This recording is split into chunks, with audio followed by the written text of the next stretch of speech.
Hello there. I'm joined once again by Andy Talaga for another session of our deck techs. We had really positive feedback from the ISB one, so we thought, let's give you another classic Premiere to Reflections 2 deck. So we're going over Court of the Vile Gangster, and I'm joined by Star Wars CCG master player Andy Talaga. Once again, I'm going to plug his channel. If you want more long form Star Wars CCG stuff, he's got a ton. You should go like, subscribe, all that good stuff. But let's get into it, Andy. What are we running with this? All right, so this is Court of the Vile Gangster, and I thought we would take a break from looking at, ISB, which is very imperial kind of damage mitigation, trying not to get force strained, hide type stuff. This deck is straight battling. All you want to do with this deck is battle, battle, battle, battle. So, start with the objective, Court of the Vile Gangster. So this objective, you never want to flip this card. That's just it. You just want to stay on the zero side. Okay. So almost no point in even talking about the back side of this card. But so on the front side, deploy the Audience Chamber, Great Pit of Carkoon, and Jabba's Palace Dungeon. While this side up, once during each of your deploy phases, you may deploy one docking bay or an independent starship from reserve deck. Bounty Hunters are forfeit +2 and immune to Gunite. And you may not play Scanning Crew. Each player loses one force at the end of their deploy phases unless that player has a non-droid character at a Tatooine battleground site. Flip this card if you have 2 captives or a captive of ability greater than 2 at any Jabba's Palace sites. So you never want to flip this card because the backside of it is, while this side up, once during each of your deploy phases, you may deploy the Sarlacc, Rancor, or Rancor Pit from your reserve deck. It's kind of gimmicky, right? It's all about feeding them to like monsters, essentially. Yeah, basically. Okay. Captives targeted by Trapdoor immediately relocated to the Rancor Pit because that card, like, you would have to draw Destiny and add 2 and be greater than their ability. And like sometimes you would just fail and then it would go to your used pile and you wouldn't be able to like send the characters to the Rancor Pit. So they just automatically go there. Trapdoor can't be canceled. An opponent loses force equal to the forfeit value of each of opponent's characters eaten by the Rancor or Sarlacc. And then you place that character out of play. Flip this card if you have no captives at Tatooine sites. An opponent has no characters at the same site as Rancor. So thinking of this, we're not doing anything with creatures playing on Tatooine, right? That's kind of how to think of it, right? Like this is just a vehicle of getting a bunch of guys out on Tatooine and some bounty hunters and aliens out.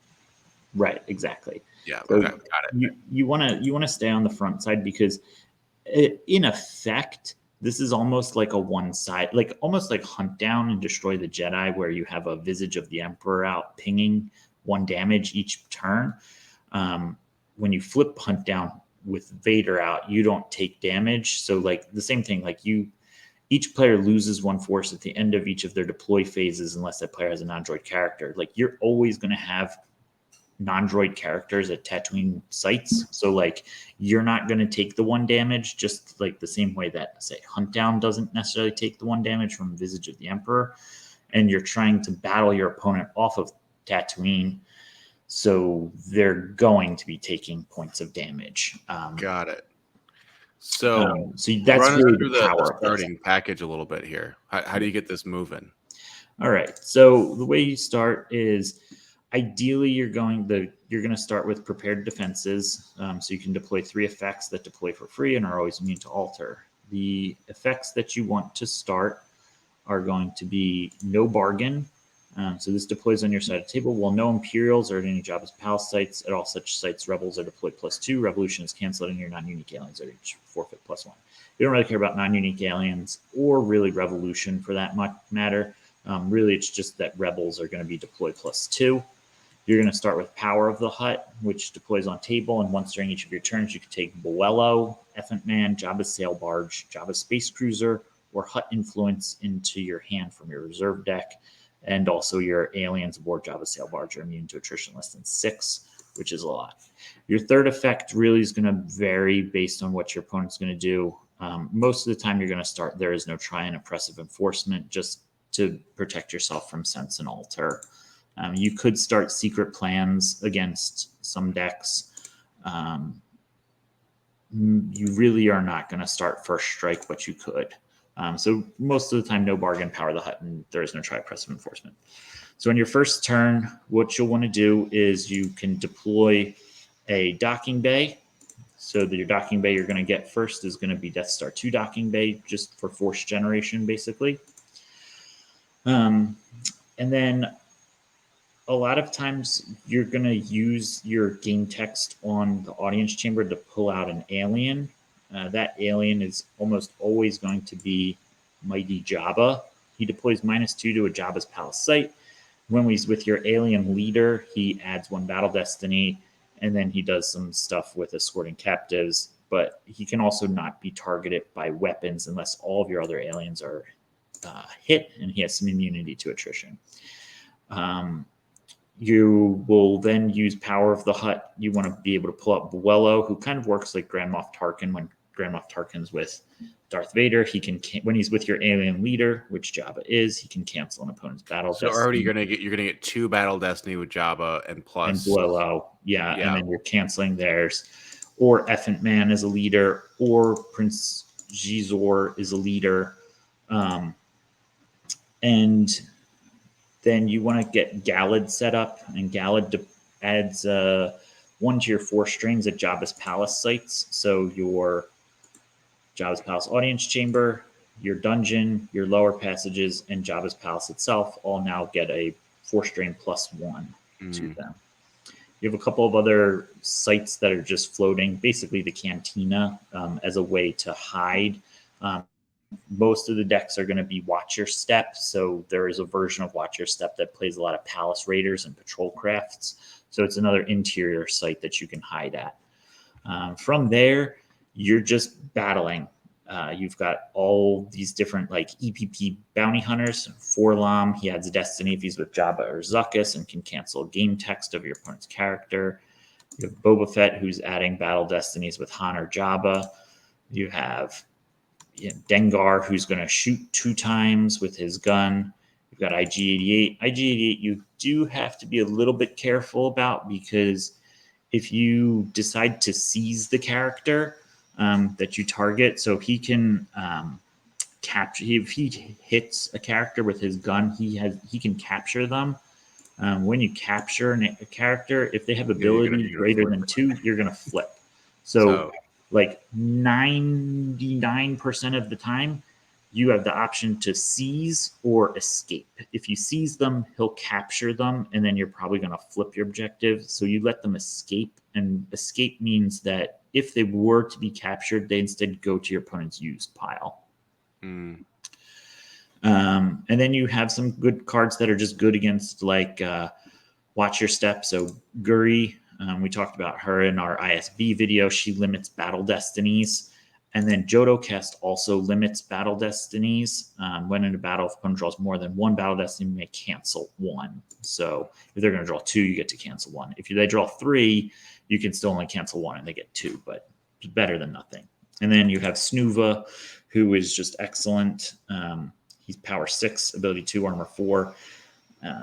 He gets the Vibro Axe, and he can also capture characters if he hits them with the Vibro Axe per his game text. And when Snuva excludes a target with Vibro Axe, he may capture a target instead. Again, what ends up happening is you can either exclude them from battle, which is what the Vibro Axe normally does, or you can seize them, or you can let them escape. So he's got a lot of options to get characters out. So when they escape, I didn't really know about this rule. So they escape, they just go to the used pile? You go to used pile, yeah. Okay, that's cool. So you're trying to like have a lot more power than your opponent. You're trying to shoot all of your opponent's characters. You're trying to basically just outpower them and out-battle destiny them. You then are basically, because you're a battling deck, you're using Scum and Villainy. So if all of your ability is provided by aliens and independent starships, your aliens and starships deploy -1, you retrieve 2 force whenever you initiate a battle. Marajade or Arika, even though she's an Imperial, she's also an alien, so she does not shut that off. So you'll always be able to retrieve 2 force, 3 with first strike. So a lot of times you'll like initiate a battle. You lose a guy, you shoot 2 other guys, you draw some destiny, you clear off a site.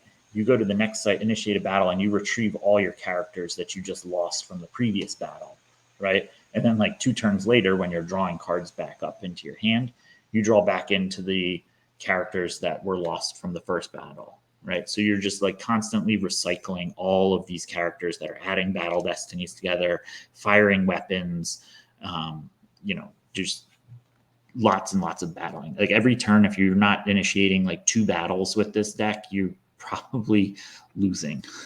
Because you're really forcing your opponent to come to Tatooine and come get right, you. Because otherwise they're going to be losing force here.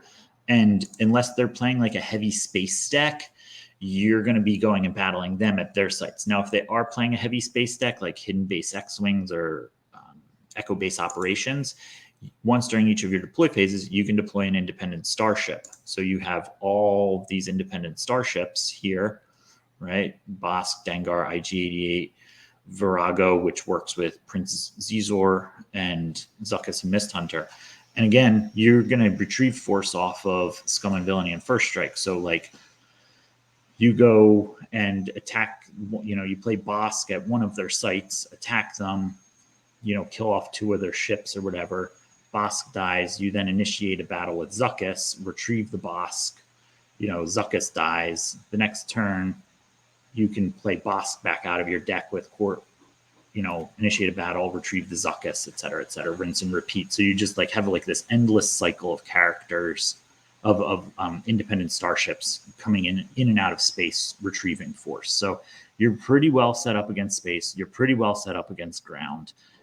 And you're using, any characters that you really can't deal with, you have disarmed because you've got, 1, 2, 3, 4, 5, 6, 7, 8, 8 or so characters that are going to have weapons. So Dr. Evazan can kill them during the control phase. Or you can use hidden weapons and you just track around a 2 or a 3, one of these characters or ships that you are retrieving, and then you hidden weapons and you can capture them if you really need to, or you can track around a 4 or 5 and make them hit, or a 6 and make them immediately lost. There's not really any 6s in here, I think. Yeah. So how are you getting your sites out here? So I guess you start with a bunch and then you get the docking bay out. You start with the audience chamber, the dungeon, and the Great Pit of Carkoon. And then on your first turn, you can use Court of the Vile Gangster to pull out your this docking bay. Yeah, docking bay. You are floating 3 sites in your deck, which isn't really great, but if you're able to find this Tatooine Jabba's Palace, then you can pull out the lower passages. And you're really just floating a cantina. Got it. It's not ideal, but in these kind of formats, there's not really fantastic ways to pull all of your locations if your objective doesn't do it for you. And you want to have Jabba's Palace sites so that if your opponent is not going to come fight you, or you're not really able to go fight your opponent because they don't have a lot of non-battlegrounds for you to go to, you want to use Galad to add 1 to your force string at Jabba's Palace sites. And then you can pull Galad via Power of the Hutt? No, or the audience chamber? No, you could use it from the audience chamber, but you're probably going to use the audience chamber to pull Mighty Jabba, so you're just going to have to draw into Galad. I mean, you have really good activation with this deck anyway, so you should be able to draw and cycle through. You're going to go through a ton of cards in this deck anyway, so you'll find it. And give it a try. It's a really good deck, and it's hard for your opponent to really kind of keep up with all of the battling and battle damage that's going to be coming at them. So a weak, like a bad matchup for this, just kind of in closing, a bad matchup maybe Prophet, right? Like that might be not a great. This deck just stomps Prophet. Oh, interesting.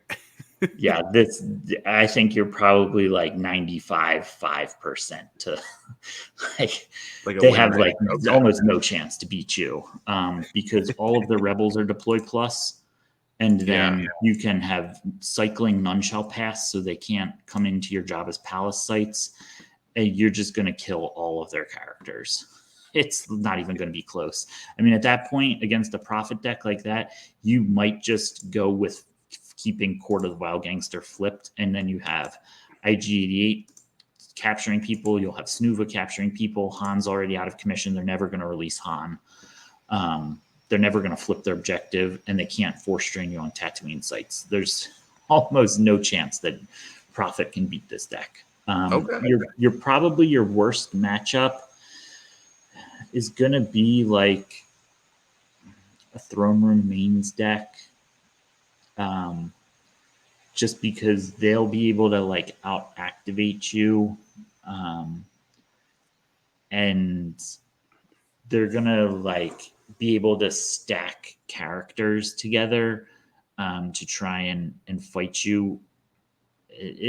You really don't actually have very many bad matchups with this deck. Maybe some type of heavy space deck, and or like a mind what you have learned deck that's going to test 5 and flip mind what you have learned, but you have hut influence for that, so that and you have hut influence against hidden base decks because opponent cannot cancel or modify 4 strains at each Tatooine battleground site. We have 2 aliens with different card titles, which is like every character. So the like Great Warrior can't stop your 4 strain bonuses. Projection of a Skywalker doesn't shut down your drains, and Hidden Base can't cancel drains. It's maybe, I mean, Watch Your Step is always very good, and Watch Your Step could potentially just wreck this deck. Depends on how you build Watch Your Step because there's about 5 different ways. So yeah, we'll get into that in a later video. Well, Andy, thank you so much for walking me through this. We'll have the deck list in the video description, and this is going to be just a continuing series. We're going to just go through a bunch of interesting decks and just kind of go through it. So thanks so much for joining, everybody, and we'll see you next time. all right, see ya.